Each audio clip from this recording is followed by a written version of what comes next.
Good morning students. आज हम Hindi grammar का टॉपिक पढ़ेंगे क्रिया विशेषण। तो आइए क्रिया विशेषण के बारे में जानते हैं। क्रिया विशेषण अर्थात एडवर्ब्स।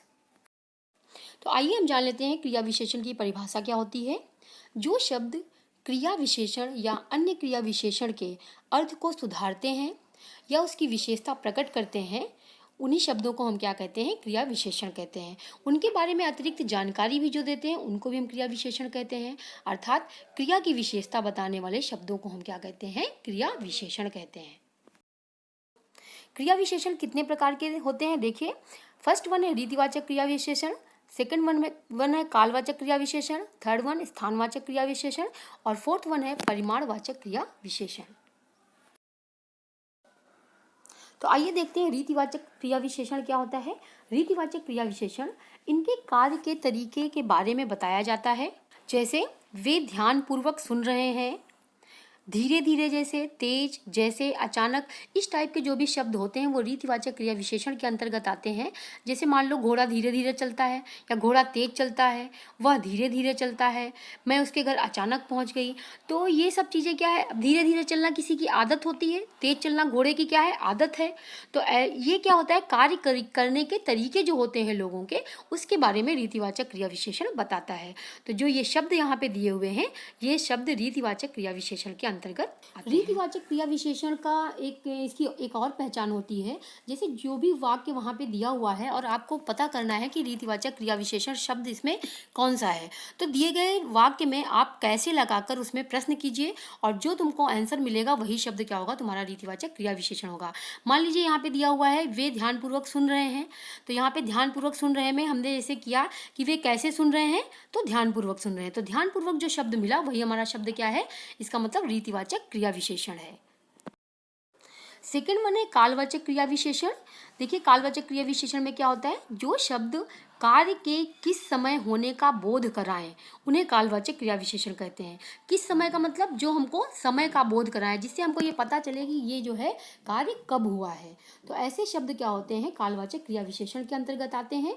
और इसकी भी एक ये पहचान होती है, कालवाचक क्रिया विशेषण में अगर आप कब लगाकर वाक्य में क्वेश्चन करोगे, प्रश्न करोगे, तो जो भी तुमको आंसर मिलता है, आंसर में जो शब्द तुमको मिलता है वही तुम्हारा कालवाचक क्रिया विशेषण होता है। यहाँ पे जैसे दिया हुआ है माता जी अभी अभी आई।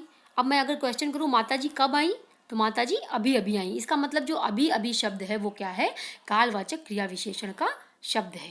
तो ये भी एक पहचान होती है कालवाचक क्रिया विशेषण की। और इसके अंतर्गत आपको ये ध्यान रखना है कि समय की बात होगी, मतलब किस समय कार्य संपन्न हुआ उसके बारे में बताया जाएगा। कालवाचक क्रिया विशेषण के कुछ भेद भी हैं, लेकिन भेद के बारे में हमको जान के कुछ मतलब नहीं है। सिर्फ ये जान लीजिए कि इसके अंतर्गत कौन कौन से शब्द आते हैं। जैसे आज, कल, परसों, ये सब समय से रिलेटेड है। आज, कल, सदैव, रात भर, दिन भर, ये भी शब्द हमारे समय के बारे में बताते हैं। हर दिन, रोज, प्रतिदिन, प्रतिवर्ष, तो इस टाइप के जो भी शब्द हैं वो कालवाचक क्रिया विशेषण के अंतर्गत आते हैं। थर्ड वन है हमारा स्थानवाचक क्रिया विशेषण। देखिए स्थानवाचक क्रिया विशेषण क्या है, जो शब्द क्रिया के स्थान, दिशा का बोध कराएं उसे स्थानवाचक क्रिया विशेषण कहते हैं।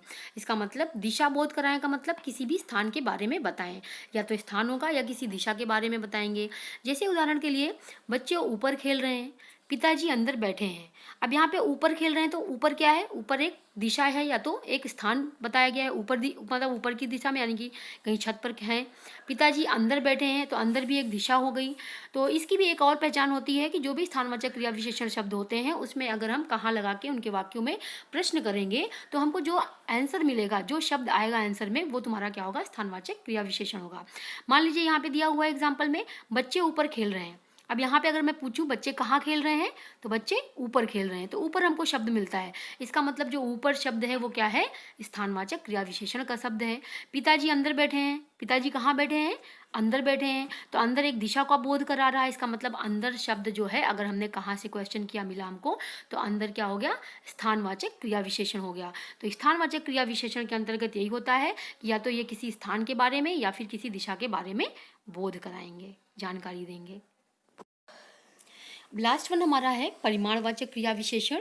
जो शब्द क्रिया की मात्रा के बारे में बोध कराएं उन्हें परिमाणवाचक क्रिया विशेषण कहते हैं।